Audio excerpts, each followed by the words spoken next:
donc avec vous, Stéphane Sautarel. Bonjour, merci beaucoup d'avoir accepté notre invitation. On est ensemble pendant cette première demi-heure. Vous êtes élu du Cantal, apparenté au groupe Les Républicains. On va commencer dans l'actualité. C'est encore et toujours cette crise sanitaire. Et demain, levée des premières restrictions, le masque obligatoire en extérieur, les jauges, le télétravail obligatoire qui ne le sera plus, alors que le nombre de contaminations reste toujours très élevé dans le pays.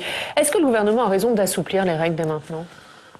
Je pense que le gouvernement a raison d'assouplir les règles si les conditions sanitaires le permettent. Il y a demain encore un conseil sanitaire qui doit examiner la situation et peut-être adapter les mesures, ou en tout cas leurs proportions. Mais on peut aussi se réjouir de retrouver un peu de respiration. Je pense qu'en particulier, à la fin du masque à l'extérieur, dont chacun convenait qu'il n'était pas d'une utilité évidente, est une réelle avancée. Le télétravail non obligatoire, j'étais beaucoup intervenu sur ce sujet-là pour m'insurger contre ce caractère obligatoire du télétravail, puisque c'est un peu antinomique. Donc je pense que de redonner de la souplesse et la possibilité de s'organiser aux entreprises et aux salariés, c'est une bonne chose. Et en même temps, effectivement, la vigilance doit être là parce que les taux d'incidence sont encore importants, même s'il semble que la gravité aujourd'hui est moins forte et donc les réanimations ne sont plus, notre hôpital n'est pas sous tension comme il l'était il y a quelque temps. Pour autant, un certain nombre de signes encore sont inquiétants et je compte sur ce conseil sanitaire pour nous éclairer demain sur l'évolution des conditions de vie que nous allons, j'espère, retrouver. Un point peut-être particulier pour l'école.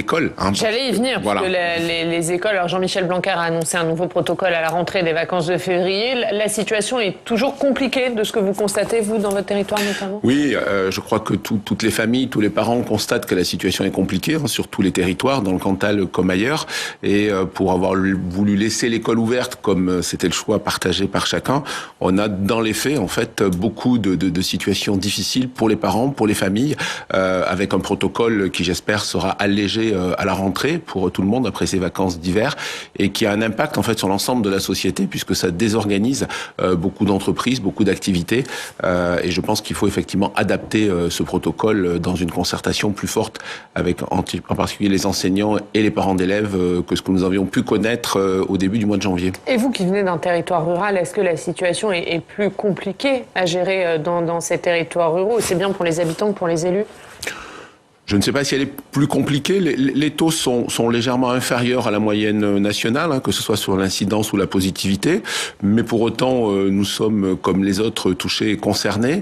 Là où peut-être il y a une facilité, c'est que dans nos territoires encore, le lien social, le lien familial est plus grand, plus fort. Et peut-être que ça peut faciliter la vie de certaines familles. Mais les salariés, les enseignants sont impactés et mis sous tension comme ailleurs. Alors l'autre sujet qui inquiète les Français, c'est la hausse des prix. Et on le voit aujourd'hui, nouvelle hausse des prix des autoroutes de 2% en moyenne, de l'électricité. On va y venir. Concernant les autoroutes, c'est une augmentation automatique. Vinci, hier, a annoncé qu'il gèlerait les prix pour la majorité de ces trajets courte distance, en dessous de 50 km. 1, est-ce que vous saluez ce geste ? Et 2, est-ce qu'il est suffisant ? Est-ce que le gouvernement doit faire quelque chose ? Alors peut-être avant de répondre directement sur les autoroutes, je me permets une petite incidente un peu plus large sur l'inflation, parce que autoroutes, énergie, électricité, denrées alimentaires, chacun constate cette inflation et qui est pas complètement en phase avec les chiffres qu'on nous annonce de l'ordre de 2,5% d'inflation, alors que les États-Unis ont une inflation de 7%, alors que l'Europe a une inflation de plus de 4%. Et je pense que c'est un vrai sujet de préoccupation quotidienne, cette question de l'inflation. Non anticipé, donc le gouvernement a pris un certain nombre de mesures ponctuelles, que ce soit sur l'énergie, notamment pour limiter à 4% la hausse de l'électricité, mais on le voit sur les carburants, il n'y a pas de vraie réponse qui permettent notamment aux habitants des territoires ruraux qui sont contraints d'utiliser leurs véhicules de répondre à cette augmentation. Et ça veut dire qu'il faut des mesures supplémentaires sur le carburant pour vous, notamment pour ces Français évidemment qui sont nombreux et qui n'ont pas d'autre choix que de prendre leur voiture ? Alors oui, il faut des mesures supplémentaires sur le carburant, mais en même temps, il y a une difficulté d'anticipation et de vision globale par rapport à l'inflation. C'est-à-dire qu'aujourd'hui, on est en réaction permanente après le chèque inflation, avec aussi la prime énergie, etc., qui sont bien sûr les bienvenus, mais qui ne sont pas à la hauteur des enjeux. Et sur le carburant, il est évident qu'il y a deux mesures qui me semblent nécessaires d'engager. C'est d'une part le rétablissement de la TIPP flottante et d'autre part mettre un terme à cette aberration qui est l'application de taxes sur les taxes et en particulier de l'application de la TVA sur la TIPP. Mais simplement, c'est pas une mesure qui se décrète d'un coup d'un seul. Donc aujourd'hui, on est dans des mesures d'urgence. Et pour en revenir au péage, c'est une situation que le Sénat, et en particulier mon collègue Vincent Delahaye, dans un rapport, a dénoncé de longue date. Là aussi, manque d'anticipation sur les concessions autoroutières, ce qui fait que l'État avait cédé ses concessions dans des conditions économiques peu favorable.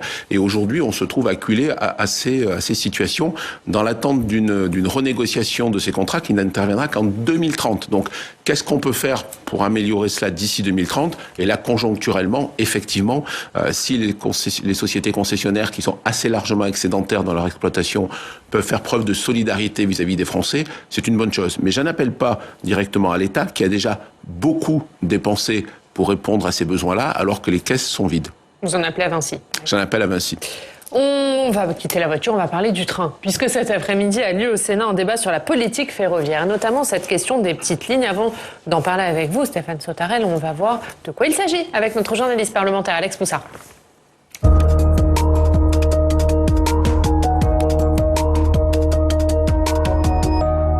Bonjour Alex. Bonjour Ariane, bonjour Stéphane Sautarel. Bonjour. Et Alex, débat donc au Sénat cet après-midi sur la politique ferroviaire. On va voir avec vous quel est le bilan du gouvernement dans le domaine du ferroviaire et de l'aménagement du territoire. Alors déjà, ce qu'on peut dire, c'est qu'on a un chef du gouvernement qui est très investi sur le sujet du train, tellement investi qu'il est même prêt à faire le chef de bord. Souvenez-vous, c'était en mai dernier dans le nouveau train de nuit Paris-Nice.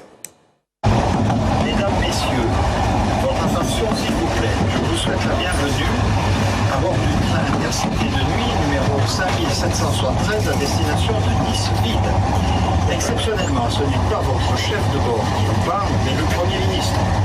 Alors au-delà du retour des trains de nuit qui fait très plaisir à Jean Castex, la stratégie du gouvernement depuis le début de quinquennat, c'est de miser les investissements sur les trains du quotidien par rapport aux lignes à grande vitesse, car beaucoup d'argent a déjà été investi sur les LGV. Donc la priorité, c'est rénover les lignes ferroviaires des villes, mais également les lignes ferroviaires des campagnes, ce qu'on appelle les petites lignes qui transportent peu de passagers, mais qui sont essentielles pour la desserte des territoires ruraux et également des villes moyennes. Alors ces petites lignes, elles représentent environ 9000 km de voies ferrées, c'est-à-dire un tiers de tout le réseau national, 17% du trafic régional. Et le problème, c'est qu'elles sont souvent vétustes, peu rentables et menacées de disparition. Alors en 2020, le gouvernement a donc lancé un grand plan de sauvetage de ces petites lignes ferroviaires avec environ 7 milliards d'euros d'investissement en 10 ans, une coopération entre l'État et les régions. Et puis le gouvernement veut aussi revitaliser les petites gares, des petites gares où parfois on ne peut même pas acheter un billet, on est obligé de rentrer dans le train sans billet. Et en cette fin de quinquennat, le gouvernement va aussi relancer les lignes à grande vitesse. Et oui, c'est reparti pour les LGV. Alors essentiellement dans le sud de la France, l'État qui va financer les lignes à grande vitesse Bordeaux-Toulouse, Montpellier-Perpignan et la nouvelle ligne Provence-Alpes-Côte d'Azur, de manière à équilibrer ce réseau français des lignes à grande vitesse qui profitait principalement au nord. Écoutez Jean Castex. Il y a une question d'équité des territoires. Regardez la carte de la grande vitesse en France, qui est une des grandes forces de notre pays. Cette carte, vous la connaissez par cœur, on voit ses manques. J'ai donc souhaité, effectivement, pour tout le sud de notre pays, reprendre la marche en avant de la grande vitesse. Stéphane Sautarel, comment vous jugez le bilan du gouvernement en matière de ferroviaire ? Je le trouve hasardeux ou aléatoire, c'est-à-dire que certes, il y a eu au début du quinquennat, vous l'avez souligné, une réorientation des crédits vers les petites lignes, les lignes d'aménagement du territoire, avec les chiffres que vous avez annoncés, mettant fin effectivement à la politique tout TGV qu'on connaissait depuis des années. Néanmoins, les chiffres aujourd'hui prévus à la fois dans la LOM et dans les budgets chaque année, la loi d'orientation des mobilités, ne sont pas tout à fait à la hauteur des enjeux, parce qu'il y a à la fois les petites lignes du territoire, ce qu'on appelle les trains d'équilibre des territoires, qui relient les capitales régionales ou ex-capitales régionales à Paris. Et en particulier, quand le Premier ministre parle des cartes territoriales, d'une carte qui n'est pas satisfaisante, justifiant les 3 projets d'LGV dans le sud, il faut aussi regarder comment ces LGV évitent le Massif central. En tant qu'élu du Cantal et du Massif central, je veux souligner ça, avec par ailleurs une situation de la ligne Clermont-Paris, qui est un train d'équilibre du territoire, qui est absolument pas à la hauteur des attentes aujourd'hui des passagers et du confort moderne que l'on peut attendre pour une desserte de ce type-là. Donc, un bilan somme toute mitigé et avec un paradoxe entre ce que l'État exige et les moyens qu'il donne pour le faire, en particulier à la SNCF. Vous l'avez signalé d'ailleurs. Du coup, la SNCF se retourne et l'État également vers les régions pour cofinancer ces investissements sur les lignes fines du territoire. Et pourtant, l'État, depuis le début du quinquennat, a mis beaucoup d'argent pour la SNCF, pour la reprise de la dette de la SNCF, avec également des opérations de cofinancement, on l'a vu, sur tous ces projets ferroviaires, mais ce n'est pas suffisant. Il faut encore mettre un budget supplémentaire pour le ferroviaire. Effectivement, l'État a fait un effort considérable et qu'on a salué au Sénat avec la reprise de la dette de la SNCF. 35 milliards ont été repris depuis 2018. Donc c'est un effort considérable de la nation tout entière, mais qui n'était effectivement qu'une opération de rattrapage pour permettre à la SNCF de se remettre à l'équilibre. Mais aujourd'hui, il faut un plan d'investissement ambitieux pour continuer justement à équiper en infrastructure notre territoire et éviter qu'on ait de nouveau un décrochage à constater dans 5 ou 10 ans. Donc juste 3 chiffres. Les besoins des lignes d'aménagement du territoire, aujourd'hui, sont estimés à peu près 4 milliards d'euros par an pendant 10 ans. Jusqu'alors, nous avons mis dans le budget à peu près 3 milliards. Donc c'est déjà très bien, mais il manque encore un effort. Et par ailleurs, il y a 2 angles morts dans la politique d'investissement aujourd'hui de l'État et de la SNCF. C'est d'une part la modernisation du réseau avec ce qu'on appelle les ERTMS, c'est-à-dire en fait les moyens de faire circuler plus de trains sur une ligne par des moyens informatiques, numériques qui permettent de mieux les cadencer, de mieux les réguler.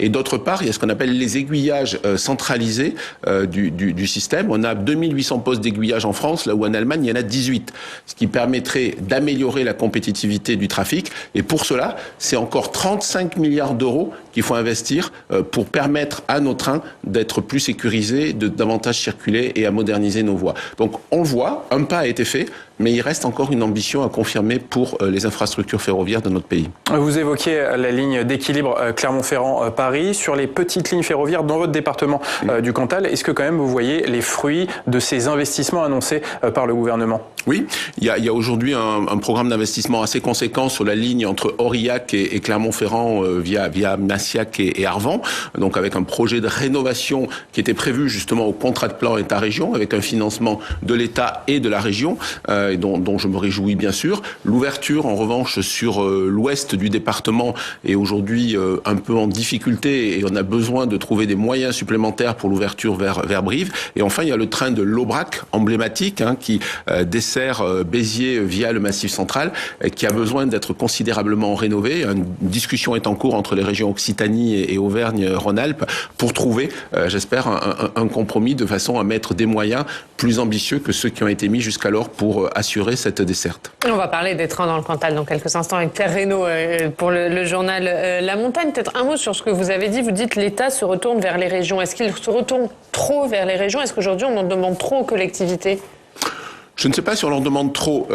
Simplement, ce que je souhaiterais, c'est qu'on ait une discussion qui soit plus équilibrée. Aujourd'hui, il faut que les régions, qui sont des acteurs du quotidien, sur les déplacements du quotidien, ont déjà beaucoup de responsabilités, beaucoup de charges. En particulier, ce sont les régions qui investissent sur le matériel roulant. Les TER qui circulent sur nos voies, ce sont les régions aujourd'hui qui les acquièrent.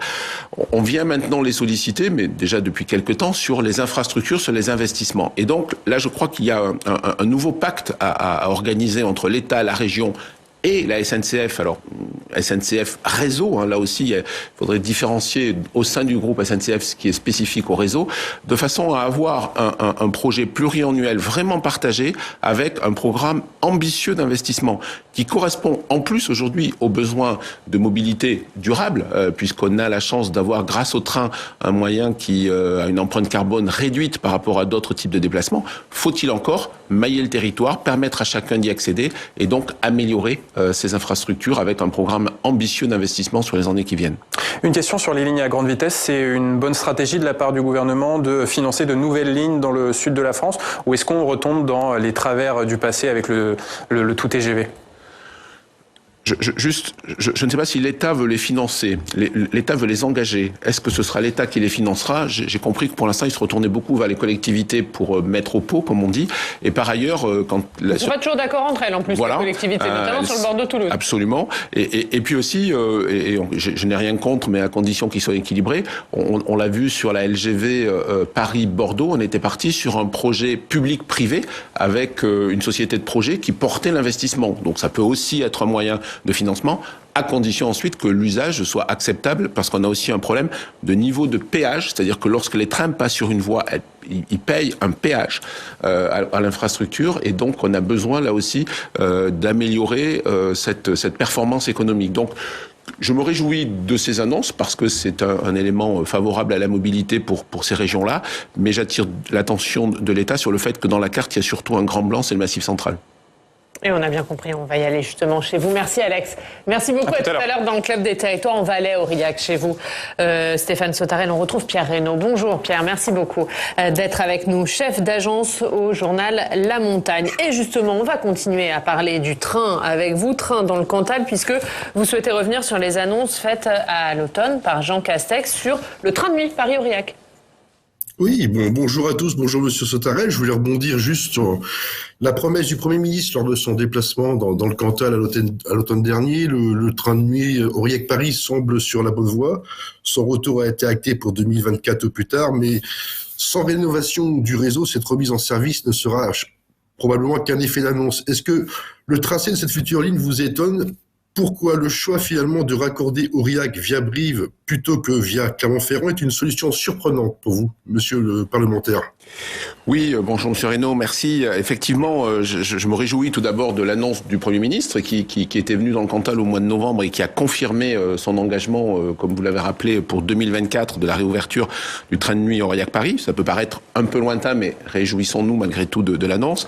En revanche, j'avais eu l'occasion de réagir suite à l'annonce du Premier ministre. Je suis surpris par le choix effectivement d'une desserte via Brive qui ne permet pas de connecter tout l'est du département, le secteur de Saint-Flour, le secteur de Murat, et de raccorder, comme je le disais tout à l'heure, l'Aubrac, le Cévenol, d'autres trains du Massif central venus du sud qui pourraient alimenter ce train de nuit vers Paris. Et enfin, j'avais souligné que l'infrastructure était meilleure du côté de Clermont que du côté de Brive. Alors si ça permet d'accélérer les travaux, mais d'ici 2024, ça me semble un peu aléatoire. Donc effectivement, j'ai interpellé le Premier ministre pour justifier ce choix, parce que je suis un peu surpris par le choix de l'itinéraire, même si, encore une fois, je me réjouis, puisque nous avons été nombreux à militer pour la réouverture du train de nuit. Qu'est-ce qu'il vous a dit le Premier ministre? Il m'a pas encore répondu, mais j'imagine qu'il ne va pas manquer de le faire. Mon courrier date d'à peine 10 jours. Peut-être qu'il vous entend ce matin et du coup il vous répondra. On va parler d'un autre sujet avec vous, Pierre Reynaud. Tout autre sujet, on va parler zones humides, défense des zones humides pour la journée mondiale des zones humides. On apprend que ça existe au passage. Alors moi, je vais vous parler de la NARS de Nouvial. Alors juste pour vous recentrer ce que c'est une NARS, parce que la NARS c'est du patois occitan, ça veut dire une zone humide. Donc je vais vous parler d'un serpent de mer depuis des années dans le département du Cantal et d'un sujet qui est polémique. Cette zone humide près de Saint-Flour, à l'est du département, est décrite comme un véritable joyau naturel au cœur de la région. Sauf que celle-ci est désormais menacée par un projet industriel de grande ampleur. Il y a une carrière pour exploiter un gisement de diatomite. La diatomite, c'est un minerai très prisé par l'industrie agroalimentaire, soit pour filtrer le vin, soit pour filtrer la bière, ou par l'industrie pharmaceutique pour filtrer le plasma. Le sous-sol de cette NARS de Nouvial serait la plus grande réserve européenne de diatomite. Donc cette richesse divise. D'un côté, vous avez les géants des minéraux, comme la multinationale française Imerys, qui possède déjà une exploitation dans le département, mais qui est bientôt à sec. Et de l'autre côté, un collectif qui s'est monté, qui est la NARS, le collectif de la NARS de Nouvial, qui s'oppose farouchement au projet et qui compte à peu près 600 personnes dans ses rangs. Donc vous comprenez bien, il n'y a pas de consensus sur la question de l'exploitation de la NARS de Nouvial dans le Cantal. D'un côté, vous avez des élus qui défendent l'emploi et le projet Imerys. De l'autre, des gens qui misent sur la qualité des paysages et de vie. Alors vous, monsieur Sautarel, quelle est votre position sur ce dossier ? Alors vous l'avez rappelé, hein, ce dossier effectivement est dans le paysage cantalien depuis presque 25 ans. Donc il n'est pas complètement nouveau, mais il prend une actualité ou une accélération dans la période que nous connaissons, puisque en fait les gisements en place arrivent à échéance et donc la société Imerys en particulier souhaite pouvoir exploiter ce site-là. Moi je note deux choses, hein, c'est que jusqu'alors nous manquons d'éléments tangibles sur la réelle empreinte environnementale d'une exploitation de cette zone humide, de cette NARS, en particulier sur l'impact sur les ressources en eau et sur le milieu. Je note par ailleurs qu'il y a une opposition assez unanime de l'ensemble des acteurs locaux, hein, que ce soit les agriculteurs, les élus locaux du secteur concerné par l'exploitation. Troisième élément, je note que sur le projet que vous avez qualifié d'industriel, on est plus sur un maintien de l'activité grâce à cette exploitation que sur une réelle valeur ajoutée supplémentaire et le développement d'un outil industriel nouveau. Donc moi j'ai interpellé en particulier les services de l'État parce que là aussi j'ai l'impression qu'on est un peu dans le en même temps entre le ministère de l'Environnement et le ministère de l'Économie qui se renvoient la balle sur d'un côté un intérêt économique en termes d'emploi, mais de l'autre côté effectivement une préservation d'un environnement qui est précieux. Et jusqu'à ce là non plus vous n'avez pas eu de réponse? Non, mais je ne doute pas qu'elle arrive et que le sujet soit complexe. Mais par-delà ces avis-là, moi je me suis assez clairement positionné en indiquant que ce dossier ne me semble pas pouvoir avancer s'il ne fait pas l'objet d'un consensus ou en tout cas d'un accord local. On n'est plus dans une période où on peut exploiter un terrain, des paysages, surtout lorsqu'ils ont une richesse en termes de biodiversité, qui est malgré tout le capital de notre département. C'est aussi une position que je tiens sur les éoliennes par ailleurs. Et donc, je ne pense pas qu'on puisse faire progresser un dossier de ce type-là s'il n'y a pas un accord, un partage entre la population locale et les exploitants. Allez, on va terminer avec votre une, Pierre Reynaud, consacrée à la généalogie. La généalogie dans le sang, c'est votre titre. Oui, tout à fait. On va finir sur un sujet un peu plus léger qui est la généalogie. On l'a traité à travers 2 pages dans l'édition du jour parce que c'est vraiment une passion française. Nous sommes partis à la rencontre des Cantaliens là, qui ont entrepris des recherches sur leur nom ou sur leur famille. L'aide du numérique, l'accès facilité à des fichiers très anciens l'ont rendu encore plus populaire. Donc les Cantaliens font pas exception. Ils adorent remonter leur arbre. C'est une occupation qui prend du temps, qui prend de la place. Nous avons rencontré Monique, par exemple, nous avons rencontré Monique Delarocque, qui pour se lancer à l'assaut des branches les plus hautes et finalement les moins accessibles de la familiale, elle a dépouillé des actes parfois vieux de 600 ans. Cette cantalienne d'adoption est déjà remontée jusqu'en 1370. À travers ces 2 pages, on a aussi parlé de ces mordus qui passent de longues heures à numériser leurs actes ou qui remontent le temps aux archives départementales. Alors, Monsieur Sautarel, on va pas parler de votre ascendance, mais plutôt de l'identité individuelle. Apporterez-vous votre soutien à cette proposition de loi qui pourrait permettre d'abandonner le nom reçu à naissance pour prendre celui de l'autre parent ?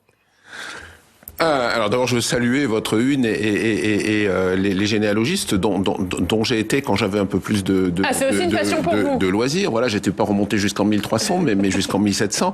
Et c'est pas mal. C'est pas mal. Et saluer aussi la richesse des archives départementales du Cantal, notamment avec la numérisation qui a été mise en place pour permettre à chacun l'accès. Moi, je ne suis pas favorable sur le principe au projet de loi, au texte que vous évoquez, parce que je trouve qu'il s'inscrit dans le cadre d'une certaine déconstruction de l'identité qui me semble assez inquiétante dans le monde que l'on vit aujourd'hui. Et même si il y a une part de soi qui est construite avec l'existence, il y a aussi une part de soi qui est liée à son histoire, à ses racines. Et donc, je trouve que cette loi qui peut apporter une réponse ponctuelle pour certains qui auraient des noms dont ils voudraient se défaire parce qu'ils seraient un peu lourds, mais ça, la loi le permet déjà, ne peut pas ouvrir à ce point-là un déni d'identité qui me semble pas correspondre à ce que j'attends d'une société comme la nôtre. Et la réponse est claire. On va remercier Pierre Reynaud. Merci beaucoup, Pierre, d'avoir été avec nous. On revoit la une de La Montagne, la généalogie dans le sang. C'est à la une de votre journal. Merci Pierre Reynaud et merci Stéphane Sautarel. Merci beaucoup d'avoir été notre invité pendant cette première demi-heure.